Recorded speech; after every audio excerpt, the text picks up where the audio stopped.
हाय नमस्कार श्रोते हो, मी आरजे कोमल तुमच्या सगळ्यांचं स्वागत करते. तुम्ही ऐकत आहात आचार्य 90 FM युअर ओन रेडिओ. श्रोते हो, आपण आपल्या आचार्य 90 FM वरती नेहमीच वेगवेगळे अतिशय विषय असे कार्यक्रम राबवत असतो आणि या वेळेला आपण अहिल्याबाई होळकर यांच्या त्रिजन्म शताब्दी वर्षानिमित्त विशेष कार्यक्रम राबवतोय, स्मरण अहिल्यादेवी. आणि या कार्यक्रमामध्ये आपण खूप अतिशय सखोल अशी माहिती जाणून घेण्याचा प्रयत्न करतोय. अहिल्यादेवी यांचं जीवन कसं होतं, त्यांनी कशा पद्धतीने आलेल्या सगळ्या गोष्टींचा सामना केला किंवा अनेक त्यांच्याविषयीचे जे काही पैलू आहेत ते जाणून घेण्याचा प्रयत्न आपण या सत्रांमध्ये करत आहोत. आणि आज आपल्यासोबत आपल्या वक्त्या म्हणून जोडलेल्या आहेत सौ उषा ब्रह्मेश हर्डीकर. त्या एक गृहिणी आहेत, पण या व्यतिरिक्त त्यांना सामाजिक कार्याची आवड आहे. अहिल्या शाखा चेंबूर, राणी लक्ष्मीबाई भजनी मंडळ, बाल विकास संघ, भगिनी सेवा मंडळ, चेंबूर हिंदू गणेशोत्सव मंडळ, कलारंग, आचार्य 90 FM, प्रभात कुंज अशा अनेक संस्थांच्या कमिटीमध्ये त्या कार्यरत आहेत. मंगळागौर खेळण्याची त्यांना खूप आवड आहे व त्या नेहमीच वेगवेगळ्या ठिकाणी मंगळागौरही सादर करत असतात. चैतन्य मंगळागौर हा त्यांचा ग्रुपही आहे. त्याचबरोबर सखी सुरभी भोंडला यामध्येही त्या समाविष्ट आहेत. पारंपरिक खेळ आणि संस्कृती जपण्यासाठी नेहमीच त्या प्रयत्न करत आलेल्या आहेत. तर अशा हौशी गृहिणी उषाताई आज आपल्यासोबत जोडल्या गेलेल्या आहेत. आपल्या सगळ्यांना माहिती आहे की राणी अहिल्याबाई यांनी मल्हाररावांच्या मृत्यूनंतर इंदोरवरून संस्थानांची राजधानी महेश्वर या ठिकाणी आणून कारागीर, मजूर, विणकर, कलावंत, साहित्यिक अशा गुणी लोकांच्या विकासासाठी जमीन, पैसा, घर इत्यादी सोयी उपलब्ध करून दिल्या. आजही महेश्वरी साड्या, पैठणी, धोतर प्रसिद्ध आहेत. राज्यात पशुपक्षी यांना चरण्यासाठी हिवाळ्यात गरजूंना त्यांनी कुरणं राखली. मुंग्यांना साखर, माशांना कणकेचा गोळा, उन्हाळ्यात वाटसरूंना पिण्यासाठी पानपोया, हिवाळ्यात गरजूंना गरम कपडे यांची त्यांनी सोय केली. आपल्या राज्यात सूक्ष्म जीवही उपाशी राहू नयेत यासाठी त्या दक्षता घेत.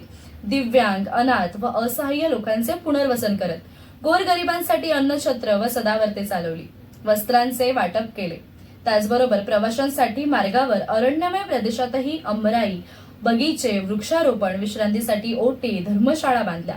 घाट बांधताना केवळ तज्ज्ञांची मते विचारात न घेता प्रत्यक्ष त्या भागातील स्त्रियांना बोलवून घाटाच्या पायऱ्या कशा असाव्यात, कपडे धुताना बाळ कुठे ठेवायला सोयीस्कर पडेल, कपडे बदलताना खोल्या कुठे असाव्यात, इतक्या बारीक तपशिलासह त्यांनी घाट बांधून घेतले.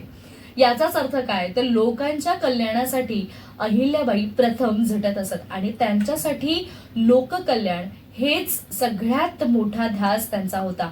आणि असाच एक लेख अर्थात लोककल्याण प्रथम हा आज उषाताई आपल्या समोर सादर करणार आहेत. उषाताईंना विनंती करते की त्यांनी आपल्या श्रोत्यांना या लेखाविषयी माहिती द्यावी किंवा हा लेख वाचून दाखवावा. धन्यवाद कोमल. लोककल्याण प्रथम. जो केवळ प्रजेच्या हितासाठी जगतो त्या राज्यकर्त्याला स्वसुखाची अजिबात लालसा नसते.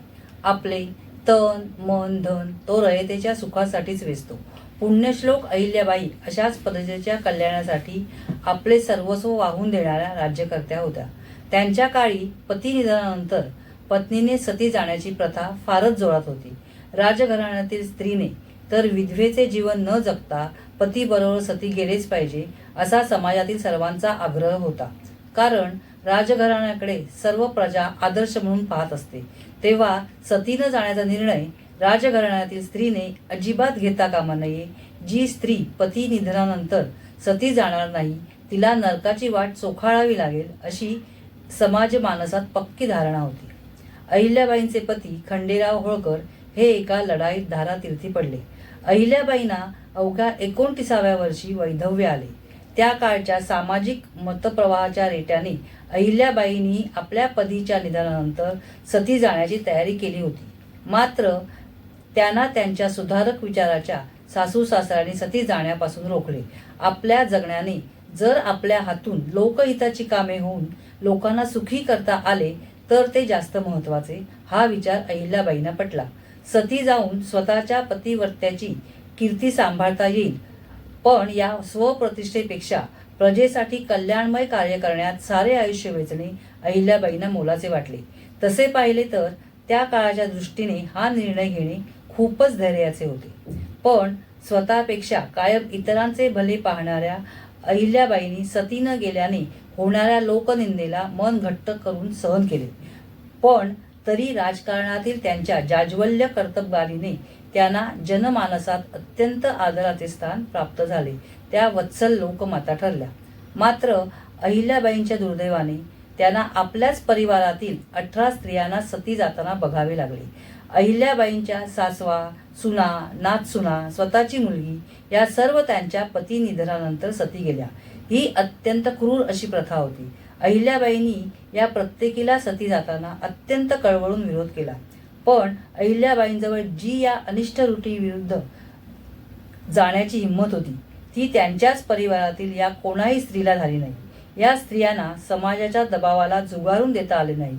तसेच सती गेले नाही तर आपण नरकात पडू, आपल्या नावाला कलंक लागेल ही सुद्धा त्यांना जबरदस्त भीती होती. आपल्या नावाची ही अशी प्रतिष्ठा जपण्यापलीकडे जो सामाजिक हिताचा व्यापक विचार करतो तो फार दुर्मिळ असतो. त्यासाठी फार मोठे मनधैर्य लागते. भगवान श्रीकृष्णाने प्रजेच्या हितासाठी स्वतःला रणछोड असा कलंक लावून घेतला. मथुरेवर एका बाजूने जरासंध तर दुसऱ्या बाजूने काल यवन चालून आले होते. अशा वेळी शत्रूशी युद्ध केले तर आपली निष्पाप प्रजा त्यात भरडली जाईल. केवळ याच विचाराने कृष्ण युद्धातून पळून गेला आणि त्याने अत्यंत मनोहर तसेच सुरक्षित अशा द्वारकेला आपली राजधानी केली. अहिल्याबाईंनी सती न गेल्याने अपकीर्तीचे भय होते, पण प्रजेच्या सेवेसाठी त्यांनी आपल्या अपकीर्तीचा वा पाप पुण्याचा विचार केला नाही आणि लोकहिताची मोठमोठी कामे केली. आजच्या काळातही जी विकास कामे जनता जनार्दनाला महत्त्वाची वाटतात ती लोकमाता अहिल्याबाईंनी आवर्जून केली. त्यातही विशेष म्हणजे त्या कामासाठी सरकारी खजिना रिकामा न करता आपल्या खाजगी मिळकतीचा पैसा खर्च केला. शिवाय ही विकास कामे फक्त माझ्या राज्यासाठीच असा संकुचित विचारही त्यांनी केला नाही, तर संपूर्ण भारतात अहिल्याबाईंनी ठिकठिकाणी विहिरी, नद्यांवरील घाट, अन्नछत्रे, धर्मशाळा बांधल्या. कित्येक मंदिरांचा जीर्णोद्धार केला. त्या मंदिराच्या नावावरून अहिल्याबाईंचा सर्वसमावेशक महान वृत्तीचा अपार आदर वाटतो. त्यांनी पुष्कर, चित्रकूट, अयोध्या, काशी विश्वेश्वर, सोरटी सोमनाथ, वेरूळचे घृष्णेश्वर, उज्जैनचे अवंतिका, परळी वैजनाथ, सुलतानपूर, संगमनेरचे राम मंदिर, चौडीचे शंकर मंदिर, ऋषिकेश, नाशिक, जेजुरी, पंढरपूर येथील देवालयांचा जीर्णोद्धार केला. मंदिरामुळे केवळ देवदर्शन घडते असे नाही, तर मंदिरे सांस्कृतिक केंद्रे ठरतात. प्रत्येक मोठ्या देवालयात प्रशस्त सभागृह असते. त्यात प्रत्येक कीर्तन, प्रवचने चालतात. त्यामुळे लोकशिक्षण घडते, समाज बहुश्रुत होतो, सुसंस्कार घडतात. देवदर्शनाला आलेल्या लोकांचा सहज संवाद होतो. समाजाची एकजूट होऊ शकते. प्रत्येकाला घटकाभर तरी निरामय वातावरण जावेसे वाटते. स्वतः पलीकडे बघण्याची दृष्टी येते. या दृष्टीने पुण्यश्लोक अहिल्याबाईंच्या कार्याची महत्ता मनात ठसते. मंदिराबरोबरच अहिल्याबाईंनी उत्तम रस्ते, पूल, बाग बगीचे यांचीही सोय केली. या लोकमातेने नुकतेच नवीन बांधकाम केले नाही, तर ते कायम सुस्थित राहण्यासाठी त्यांची देखभाल करणाऱ्यांच्या नावे जमिनी, वतने, गावे करून दिलीत. त्यामुळे आजही त्यांनी बांधलेल्या धर्मशाळा, घाट, कुंड दिसून येतात. अहिल्याबाईंचे भौगोलिक ज्ञान वाखाणण्यासारखे होते.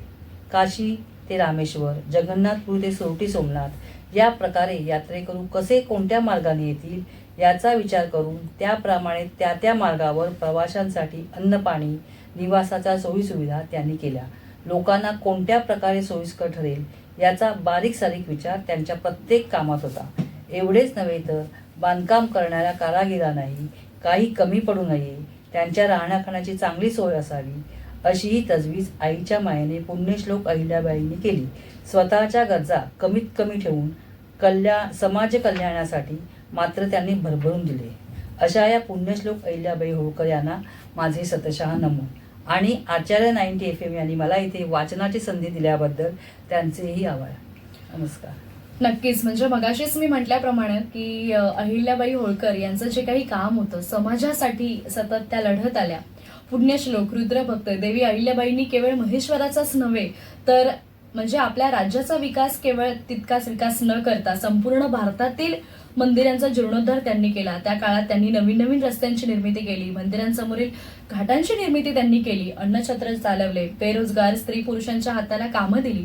तर अशा प्रकारे जे काही प्रजेच्या सुखासाठी त्या कायम लढत आल्या आणि याचीच प्रचिती लोककल्याण प्रथम या लेखातून आपल्याला इथे येते. आणि उषाताईंनी ती अतिशय छान शब्दांमध्ये आपल्या सगळ्यांसमोर मांडली. आणि मला असं वाटतं की आपले जे काही श्रोते आहेत ज्यांना अहिल्याबाई म्हणजे काय किंवा अहिल्याबाई कोण होत्या, त्यांचं कार्य कसं होतं, हे केवळ 2 शब्दामध्ये आपण इतिहासात 2 ओळींमध्ये आपण वाचलेलं आहे. पण आपण या कार्यक्रमाच्या निमित्तानं खूप छान पद्धतीने सविस्तर अशी माहिती घेण्याचा प्रयत्न करतोय. आणि नक्कीच तुम्हाला सगळ्या श्रोत्यांना सुद्धा हे कार्यक्रम आवडत असतील तर तुम्ही तुमच्या प्रतिक्रिया आमच्यापर्यंत नक्की पोहोचवा. त्यासाठी आमचा संपर्क क्रमांक आहे 9167993399. त्याचबरोबर आचार्य 90 FM ला युट्यूब, इंस्टाग्राम, फेसबुक, ट्विटर या सोशल मीडियावरती फॉलो करायला विसरू नका. आणि उषाताईंसोबत मी आरजे कोमल इथेच तुमची रजा घेते. ऐकत रहा आचार्य 90 FM युअर ओन रेडिओ. धन्यवाद.